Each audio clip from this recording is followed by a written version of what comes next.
नहीं हुए, जो चाहता हमारी हत्या कर देता है। मूछे रखने पे, घोड़ी पे बैठने पे, मटकी छूने पे हमारी हत्या हो रही है। क्या बदला है सर? 70 साल बाद भी दलित पिछड़े मुसलमानों पे हिंसा नहीं रुक रही है सर। कार्यकर्ताओं, आंगनबाड़ी वर्करों, भोजन माताओं के वेतन वृद्धि पे भी कोई उल्लेख नहीं हुआ है, वो भी अभी नंगे, उन पर भी सोचना पड़ेगा। माननीय सभापति जी, जिस क्षेत्र से मैं चुन के आया हूँ नगीना से, वो बहुत पिछड़ा क्षेत्र है। उस क्षेत्र में कोई विशेष आर्थिक पैकेज नहीं। रेजिमेंट में से एक चमार रेजिमेंट को पुनः बहाल करा जाए, ऐसा भी मेरा आपसे आग्रह है। माननीय सभापति जी, पिछले सारे प्रधानमंत्रियों ने मिलकर जितना कर्ज लिया है, उससे दुगना कर्ज हमारे वर्तमान के प्रधानमंत्री जी ने लिया है। समाप्त करें चंद्रशेखर। माननीय सभापति जी, मैं पहली बार बोल रहा हूँ, आप कहेंगे मैं बैठ जाऊंगा, मैं आपकी बात, मैं संवैधानिक मर्यादा का पालन करूंगा, मगर हमको माननीय सभापति जी, जय भीम। महामहिम राष्ट्रपति जी के अभिभाषण पर धन्यवाद प्रस्ताव पर बोलने को आपने मुझे अवसर दिया, इसके लिए मैं आपका आभारी हूं। सभापति महोदय, सर्वप्रथम मैं बहुजन समाज में जन्मे सभी संतों, गुरुओं, महान पुरुषों को नमन करता हूं, जिनमें महात्मा ज्योतिबा फूले, डॉक्टर बाबा साहब अम्बेडकर, माननीय काशीराम साहब को मैं याद भी करता हूं आज के दिन पर। साथ साथ नगीना की महान जनता और भीम आर्मी और हमारी पार्टी आजाद समाज पार्टी काशीराम के साथियों का भी धन्यवाद करता हूं। इसके बाद अपने कुल गुरु जगत गुरु सदगुरु रविदास जी महाराज को भी मैं नमन करता हूं, जिन्होंने दुनिया को लगभग 600 साल पहले बेगमपुरा शहर के रूप में दुनिया का सबसे महान लोकतांत्रिक दर्शन दिया। अध्यक्ष महोदय, माननीय सभापति जी, 14 अगस्त 1947 को ये देश अंग्रेजों के अधीन था। 15 अगस्त 1947 को हम लोग आजाद हुए। 16 अगस्त 1947 को देश आजादी में था, लेकिन धन धरती राजपाट में बंटवारा नहीं हुआ। जो साधन संसाधन थे उनमें बंटवारा सही रूप से न होने के कारण एक बहुत बड़ी आबादी सुविधाओं से वंचित और सम्मान से वंचित रह गई। उनको सम्मान देने के लिए और अंतिम व्यक्ति तक सुविधाएं पहुंचे, इसके लिए लोकतंत्र की व्यवस्था हुई। लेकिन आजादी के 70 साल बाद भी हम कहाँ खड़े हैं, इस पर ये चिंता का विषय है। मैं मानता हूं कि सामाजिक न्याय तभी होगा माननीय सभापति जी, जब जातीय जनगणना पूरी होगी और जातीय जनगणना कराई जाएगी, और साथ साथ संख्या के आधार पर आरक्षण जो है वंचित वर्गों का बढ़ाया जाएगा। उसके साथ साथ जब राष्ट्रपति जी अभिभाषण पे बात रख रही थी, तो उन्होंने शहरी और ग्रामीण क्षेत्रों के विकास की बात कही और ये भी कहा कि दुनिया में सबसे उत्तम शहर हमारे यहाँ बने। लेकिन माननीय सभापति जी, 70% आबादी तो गांव में निवास करती है, तो गांव की आबादी के बारे में भी सोचना होगा कि उनका जीवन कैसे बदले।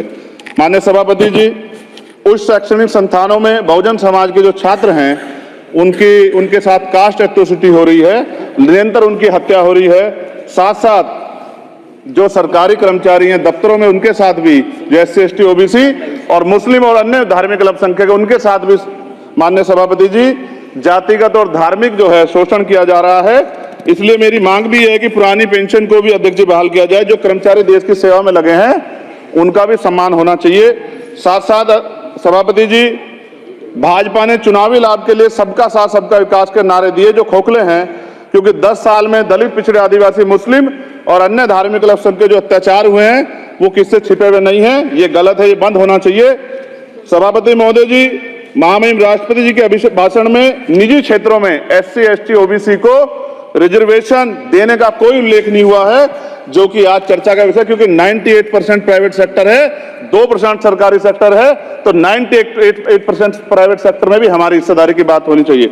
माननीय सभापति जी, आशा कार्यकर्ताओं, आंगनबाड़ी वर्करों, भोजन माताओं के वेतन वृद्धि पे भी कोई उल्लेख नहीं हुआ है, वो भी अभी नंगे, उन पर भी सोचना पड़ेगा।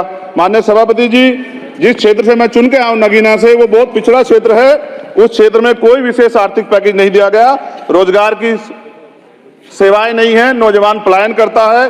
IIT, IIM, एम्स, केंद्रीय विद्यालय आदि शिक्षा में और चिकित्सा संस्थानों की स्थापना होनी चाहिए, जो कि नहीं है। और माननीय सभापति जी, मानसून सत्र आ गया है, मेरा क्षेत्र बाढ़ से बहुत प्रभावित है, इसलिए मैं आपसे आग्रह करूंगा कि वहां के लोगों को बाढ़ से निजात दिलाई जाए।